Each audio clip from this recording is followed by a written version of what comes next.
When you play games like chess, Scrabble, or Monopoly, you don't just move the pieces anywhere. There's rules that have to be followed.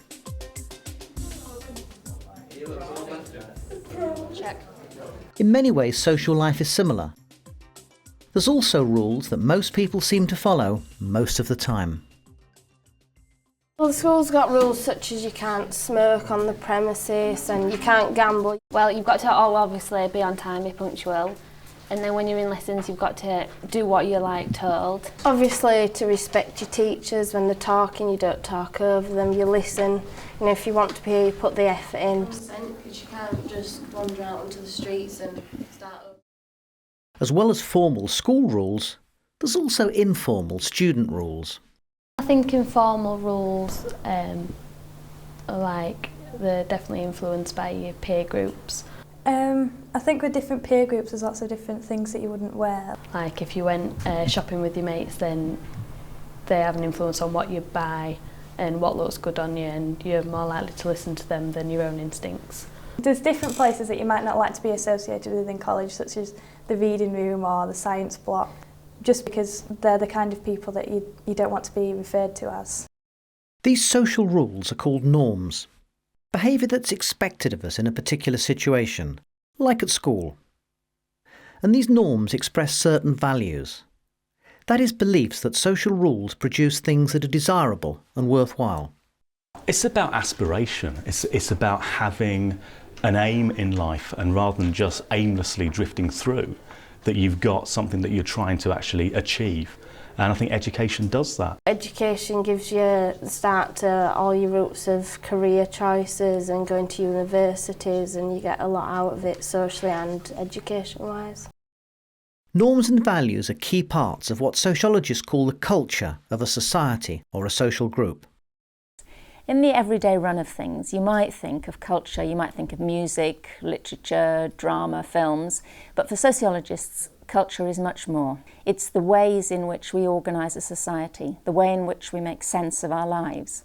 For example, things like the clothes we wear, the food we eat, the work we do, the families we live in, the friendships we have, all of these things are part of culture. So culture is a set of practices, of ways of making sense of our daily lives.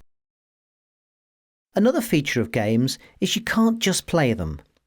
We're not born with a natural instinct to play chess, for example. It has to be learned. It's quite difficult at first knowing what the rules are, remembering them all. With practice you learn to respond to other people's moves and be able to think through how you're going to get checkmate, how you're going to take other pieces, or whatever, what strategy you're going to play. It's the same with cultural norms. At home, at school, in love, and at work. We have to learn the rules. What's acceptable and what's not. It's very easy to look at our own culture and see that as the natural or normal way of doing things. For example, we take it for granted in our society that families consist of adults and children living together in the same household. But not all societies do it that way. For example, in parts of New Guinea, men and older boys sleep in communal men's houses, while women sleep in different huts with their young children.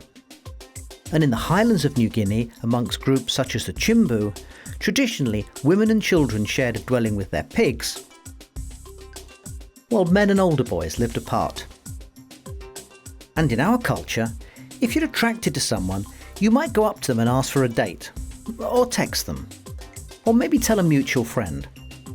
What you probably wouldn't do is go round to her house and stick your fingers through her letterbox. But if you were a member of the Duboyan tribe in Papua New Guinea, you might do something very similar.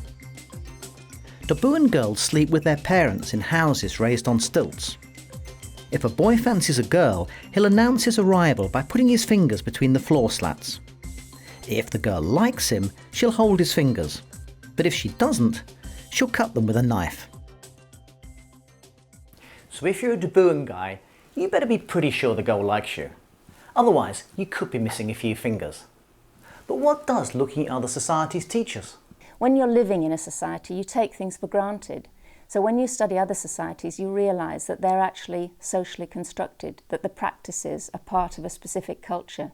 So if you look at somebody else's society, you realise that all the things you take for granted in your own are actually formed through practice and through experience.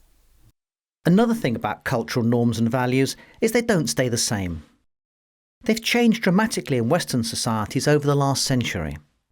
And sociologists have to find ways of describing these changes. A key idea in contemporary sociology is globalisation.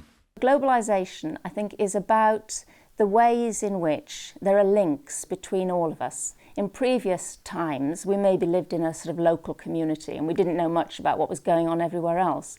Now, you can't fail to know about what's going on everywhere else.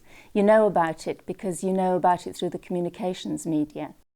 Some sociologists now suggest we're moving towards a global culture, where people across the world are increasingly eating the same foods, drinking the same drinks, wearing the same clothes, supporting the same few football teams, and speaking the same language, English.